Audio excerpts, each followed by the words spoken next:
வலது காலை எடுத்து வைத்து வந்த வேலைதான் என் வீடு வாசல் நிழல் கொடுக்கும் தென்னஞ்சோலைதான்.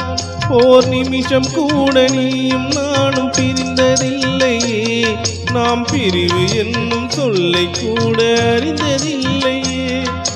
நேற்றல்ல இன்றல்ல நெடுங்காலம் விலகாத சொந்தம், மூச்சென்ன பேச்சென்ன நீ இன்றி எனக்கேது பந்தம்.